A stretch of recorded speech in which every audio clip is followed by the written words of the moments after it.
ఇప్పుడు దామోదరం సంజయ్ గారు నేను పదే పదే చెప్తున్నాను, దళిత కులానికి చెందిన నాయకుడు, గొప్ప నాయకుడు ఆయన. నాయకుడు అనేవాడు ఎలా ఉండాలి? అన్ని కులాలకి ఆమోదయోగ్యమైన నాయకుడు, అంగీకారయోగ్యమైన నాయకుడు కావాలి. అది మిగతా కులాలు కూడా సాధించగలగాలి. అది కాపుల్లో కావచ్చు, బీసీ కులాల్లో కావచ్చు, యాదవ గౌడ సెట్టిబల్జీ కులాల్లో కావచ్చు, ఇచ్చేది అన్ని బీసీ కులాల్లో కావచ్చు, ఎస్టీ కులాల్లో కావచ్చు, దళిత కులాల్లో కావచ్చు. అది వచ్చిన రోజునే చాలామంది నాయకులు ఇప్పుడు తెర వెనక్కి కూర్చోబెట్టి, ఇప్పుడు అలాంటప్పుడు మీరు అలాగా కనుక మీరు బలపడితే మీకు వైసీపీ లాంటి పార్టీ మీకు అవసరం ఉండదు. నాలాంటి తిట్టాల్సిన అవసరం కూడా మీకు ఉండదు. నాలాంటి ఇన్సిగ్నిఫికెంట్ అయిపోతాడు. నిజంగా మీరు అలాంటి స్థాయికి ఎదగాలని మనస్ఫూర్తి కోరుకుంటున్నాను ఈరోజు, మనస్ఫూర్తిగా. అంటే ఎందుకు మీకు చెప్తున్నానంటే, ఇది అధికారానికి దూరంగా ఉన్న అనేక సామాజిక వర్గాల గురించి అందరూ ఎప్పుడు మాట్లాడుతూనే ఉంటారు, ఇందాక చెప్పినట్టుగా. కానీ వారికి నిజంగా సాధికారత వైపు అడుగులు వేస్తున్నారా లేదా, లేక వారి అసంతృప్తితోనే రాజకీయ మూలధనంగా మిమ్మల్ని ఉపయోగించుకుంటున్నారా? నేను కులాన్ని రాజకీయ పెట్టుబడిగా నేను పెట్టను. అందుకే నేను ఎప్పుడు కులం అని మాట్లాడను. కులాన్ని గౌరవిస్తాను అంటాను. అందుకని కులాల ఐక్యతనే కోరుకుంటాను తప్ప నేను ఎప్పుడు ఏం కోరుకుంటాను, దేశం, నా నేల, సమాజం కోరుకుంటాను. మన దేశంలో బహుజన్ సమాజ్ పార్టీ సామాజిక న్యాయం కోసం ఒక పెద్ద రాజకీయ ఉద్యమాన్ని నిర్మించింది. అది లక్షలాది మందికి, కాంశీరామ్ గారి నేతృత్వంలో లక్షలాది మందికి రాజకీయ స్వరం అయింది. అది గొంతైంది, బలమైన గళమైంది. ఇది భారతదేశ ప్రజాస్వామ్యంలో చాలా చాలా కీలకమైన ఒక అధ్యాయం ఇది. కానీ అది ఒక పాఠం కూడా నేర్పించింది. ఏ ఉద్యమం అయినా ఒక సామాజిక వర్గానికి మాత్రమే పరిమితమైతే, సంస్థల్ని నిర్మించకపోతే, కొత్త తరాలకి అది విస్తరించకపోతే దాని ఎదుగుదలకి పరిమితులు ఏర్పడతాయి. అందుకనే ఈ రోజున బహుజన్ సమాజ్ పార్టీ ఎదుగుదల ఆగలేక పరిమితం అయిపోయింది. అందుకనే ఒక నాయకుడు కేవలం తన కులాన్ని నమ్మితే సరిపోదు, ఇతర కులాలను కూడా నమ్మాలి.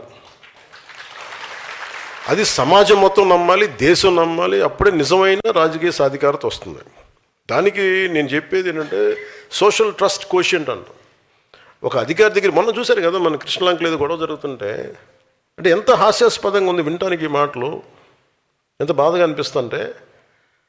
చనిపోయిన ఇప్పుడు ఒక రౌడీ, ఇప్పుడు క్రిమినల్ క్యాస్ట్ ఏంటి, ఎలా వేసుకొస్తారు నాకు అర్థం కదా, లాజిక్ నాకు ఎలా మిస్ అయిపోతారు. ఒక క్రిమినల్కి మీరు క్యాస్ట్ అని మీరు ఎలా అంటగడతారు, ఏ బేసిస్లో మీరు తీసుకొస్తారు? అంటే మనం అర్థం చేసుకోవాల్సింది ఏంటంటే, ఇది ఒక నెరేటివ్. ఇది మన దగ్గర ఎందుకు మీకు చెప్తున్నానంటే, రేపు పొద్దున మీరు 18,000 మంది మీరే గొంతు గళం. మన దగ్గర ఛానల్స్ లేవు, పేపర్ లేవు, టీవీలు లేవు. నేను 1800 1900 మాట్లాడుతుంటే నేను చెప్పేవాడిన, అరే నాన్న తమ్ముడు మీ ఫేస్బుక్లే నా ఆయుధాలు రా బాబు అంటే, అన్న అలాగే చేసి నిలబెట్టారు ఈరోజు. నేను 5 సంవత్సరాలు పట్టింది నిలబడ్డాను. అంటే మీరు అధికారానికి దూరంగా ఉన్న వర్గాలని అధికారంలో తీసుకురావటం ఒక రాజకీయ విజయం అది. కానీ అన్ని వర్గాలని అంగీకరించే నాయకత్వంగా తీర్చిదిద్దటం ఒక సామాజిక విజయం. నేను సామాజిక విజయం వైపు వెళ్తున్నాను. అంటే ఏంటి, మీరు కూర్చోబెట్టి ఈ 3 కులాలని మనం పెట్టి మార్చేసుకుంటే మనకు అధికారం వస్తుంది, రావచ్చు, మనకు తెలియదు. కానీ అది పొలిటికల్ విక్టరీ అవుద్ది, కానీ సోషల్ విక్టరీ అవుతుంది. వేరస్ జనసేన ప్రయత్నిస్తున్నది ఏంటంటే సామాజిక విజయం, సోషల్ విక్టరీ. ఎవరు అధికారంలోకి వచ్చినా మనకేం కాదు అనే భద్రత మిగతా కులాలకి చాలా చాలా ఎసెన్షియల్. ఇది అంటే ఉదాహరణకి, ఇది మీరు వేదిక పైన ఉన్న నాయకులు కానీ మీరందరూ ఆలోచించండి. మాధ్యమాలు చూస్తున్న, సామాజిక మాధ్యమాలు కానీ ప్రసార మాధ్యమాలు చూస్తున్న వాళ్ళు కానీ, ప్రతి సామాన్య పౌరులు మీరు కూడా ఆలోచించండి. అందరినీ మనం ఒక ఘాటును కట్టేయడానికి ప్రయత్నం చేస్తారు. వీళ్ళు they are not about one caste. ఒక గ్రూప్ ఉంటారు అంతే, ఒక 10 మంది. అధికారం వాళ్ళ చేతిలోనే ఉండాలి, దానికి కులం లేదు. దానికి వాళ్ళందరూ చూడండి ఒక గ్రూపు. ఇప్పుడు మీరు వైసీపీ అనగానే మీరు ఏమనుకుంటారు, ఒక సామాజిక వర్గానికి చెందిన గ్రూప్ కాదు అది, ఒక వర్గానికి చెందించిన గుంపు అది. వాళ్ళు దేనైనా వాడతారు, వాళ్ళు కులాన్ని వాడచ్చు, మతాన్ని వాడచ్చు, లేదా ఇంకా రకరకాలు వాడచ్చు. మీరు చూడండి, మనల్ని మీరు ఇదే వేదిక పైన చెప్తున్నా, గతంలో వైసీపీకి పనిచేసిన నాయకులు కూడా వేదిక పైన ఉన్నారు. బాలినేని గారు కానీ, సామినేని గారు కానీ. వీళ్ళు ఎప్పుడన్నా ఈ 5 సంవత్సరాల కాలంలో ఎప్పుడన్నా మనల్ని దిగజారిపోయి తిట్టిన దాఖలాలు మీరు మీరు విన్నారా ఎప్పుడన్నా? మరి వాళ్ళల్లో మన ఉదాహరణకి బాలినేని గారే, ఆయన మన స్వామినేని గారే కరుడు కట్టిన కాంగ్రెస్ వాది. ఆయన జీవితం అంతా కాంగ్రెస్తో గడిచింది. ఆయన రావడానికి 100 ఆలోచించారు. సో సహజమైన లాయల్టీ కాంగ్రెస్ వైపే ఉంటుంది. కానీ దాన్ని దాటుకొని వచ్చారంటే ఆయనకు అర్థమవుతుంది ఇది రైట్ కాదని. అదే బాలినేని గారు మన రాజశేఖర రెడ్డి గారు చనిపోయినప్పుడు ఆయన కోసం వాళ్ళ నాయకులు మన గత ముఖ్యమంత్రి కోసం ఆయన రాజీనామా చేశారు. మన మంత్రి క్యాబినెట్ మినిస్టర్గా ఉంది. అంటే అలాంటి వ్యక్తి బయటకు వచ్చిన దాంట్లో కులం ఎక్కడుందంటున్నాను నేను. ఆయన విభేదించి ఎందుకు బయటకు రావాల్సింది సరిగ్గా లేదు. ఇదైతే రైట్ కాదు. ఇలాంటి రాజకీయం రైట్ కాదు. విచ్ఛిన్నమైన రాజకీయం రైట్ కాదు. సో అక్కడ ఎక్కడ కులం అనేది లేదు. అది నా మాట చెప్పడానికి చెప్తున్నాను ఇదంతా. ఇప్పుడు నన్ను తిట్టే వాళ్ళందరూ చూడండి, నన్ను తిట్టిన వాళ్ళు ఇప్పుడు దాకా అందరూ కాపులు తిట్టారు నన్ను. అంటే భుజాలు ఎవరి భుజాల మీద పెట్టి మీరు కాలుస్తున్నారు తుపాకులు. అంటే మీకు ఇది చాలా జాగ్రత్తగా చూడాలి. అంటే వీళ్ళు ఏం చేస్తున్నారు, మీ సబ్ టెక్స్ట్ మీరు మాట్లాడేది ఒకటి, చూసేది ఒకటి, చెవులకి మీ భావం ఏమి వెళ్తుంది లోపలికి.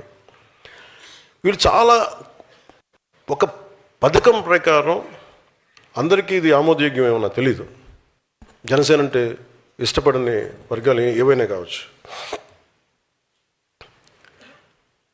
నేను ముందుగా చెప్పాను, నేను ఎప్పుడు కులాలని చాలా మన ఒక ఎనలైటికల్గానే చూస్తాను. నేను కులాలని ఒక సోషల్ డాక్టరింగ్ పర్స్పెక్టివ్లోనే చూస్తాను. వాళ్ళు ఏం చేస్తున్నారు, ప్రతిసారి తిట్టడం, కాపు నాయకుల చేత తిట్టిస్తారు. లింగంనేని రమేష్ గారికి ఇస్తే వాళ్ళే తిడతారు. లేదంటే ఒక కుర్రాడు 14 ఏళ్ళ ఆడబిడ్డని 3 రోజులు గదిలో బంధించి చాలా రకాలుగా హింసించి చెప్పుకోలేక బయటికి ఇవన్నీ వస్తే అలాంటి వాడు ఏమైపోయారో తెలియదని ఆ కేసు కోర్టులో జరుగుతుంది. అతనికి వత్తాసుగా వీళ్ళందరూ వెళ్తారు. తల్లి బాధ వేరే, తల్లి బాధ నేను అర్థం చేసుకోగలను. కానీ అతను చేసే వృత్తి ఏదో క్రిమినల్. అతను ప్రొఫెషనల్ క్రిమినల్. అతను ఒక ప్రొఫెషనల్ క్రిమినల్లో ఎలా వెనకేసుకొస్తారు? ఏ బేసిస్లో వెనకేసుకొస్తారు? Just because he's your caste. మీ కులం అయితే సరిపోద్దా? అంటే చిన్నప్పుడు మనం వినేవాళ్ళం కదా, show me your friend, I'll tell you who you are అంటారు ఎవరన్నా. అలాగే మీ నాయకుడిని చెప్పండి, అతనేంటో మీరేంటో నేను చెప్తానని.